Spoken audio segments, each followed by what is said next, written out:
When I think of Dan McReynolds, I think of pro's pro, true professional. From day one, since the day I met him, he was always fair with me and fair with our viewers at the same time. When you think about local sportscasters, so many have come and gone, of course, but Dan was always the guy that was always going to give you the most accurate information. He was going to be there every night, and he was the guy you relied on. He's the kind of guy you can really depend on, and I know that I depended on him a lot over the 20, 30 years we worked together. And Dan was always the person who you could count on to be there, to say the right thing, to do the right thing. When I look back at Dan and all the years that he's done, I don't think he realizes what an impact he's made on so many young people in the Coastal Bend and their families. Dan McReynolds, in my opinion, is the best TV sportscaster Corpus Christi has ever had. I was part of a group in junior high. We try out for the baseball team. This guy named Bert Hooton was pitching, and his brother and I were friends, so he would let me serve me a couple of meatballs to make me happy. But the guys I played with took for granted: Mike Peterson, Neil Butler, my best friend at the time, Rex Haynes. They were all much, much better than I was. I didn't realize that at the time, and of course they went on to win a state championship my sophomore year at King. I actually began in Corpus Christi. I talked my way into KSIX, the Astros radio station, and my job every night during the summer of 1971 was to monitor the Astro games and make sure all the commercials played. And being a huge Astros fan, that was a dream come true. I thought, can I ever get a job better than this? I began at Texas A&M trying to find a radio station that would hire me. And the next spring in '72, towards the end of the spring, I found a radio station there, WTAW, one of the original radio stations back in the 20s, hired me, and I just sort of went from there and made that decision once I got out of college to come back here and do radio, and proceeded to beg my way onto Channel 3. It took about a year and a half of calling.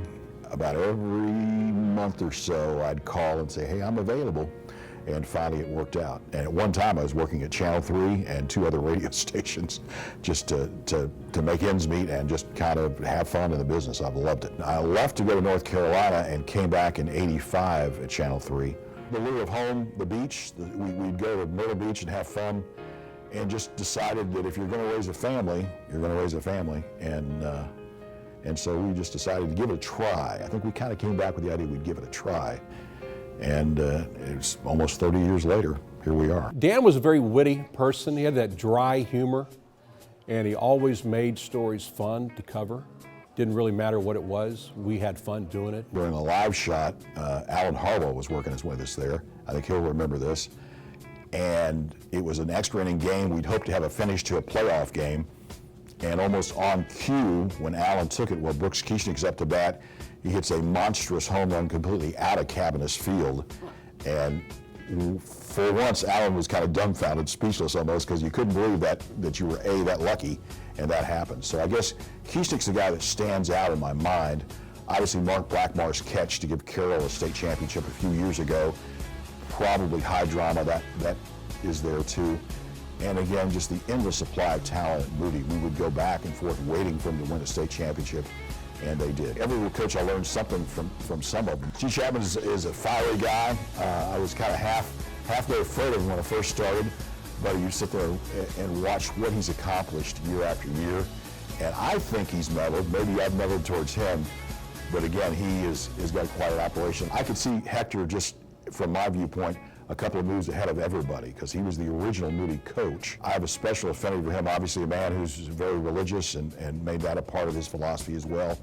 I think respect is the one thing I say with Steve. He knew the game, obviously, knows the game, but I've always respected him as much as any coach. Patience is one thing I think of when I see Coach Yeager. He was always willing to put the pieces together and make it work and expand the program from the bottom up. Kasprzyk, gosh, he's the dean as far as I'm concerned. He's a guy that's been around forever, even longer than me, I think, and just classy. I'm so impressed with his knowledge outside of baseball. Obviously a history teacher, knows all about that stuff. I would listen to him and Matt Hicks and Michael Kaufman do the games. I learned something every time from somewhere during that broadcast about life outside baseball. It's just a great time to be in Corpus Christi. Grew up here, loved it. It's grown, obviously, a great bit. And I can see now, that's the one thing that Nan and I talked about leaving, is you kind of feel like that energy is really mounting and the future here is going to be tremendous. It's going to be exciting to see, in my case, from a distance, what the next 10 to 20 years brings.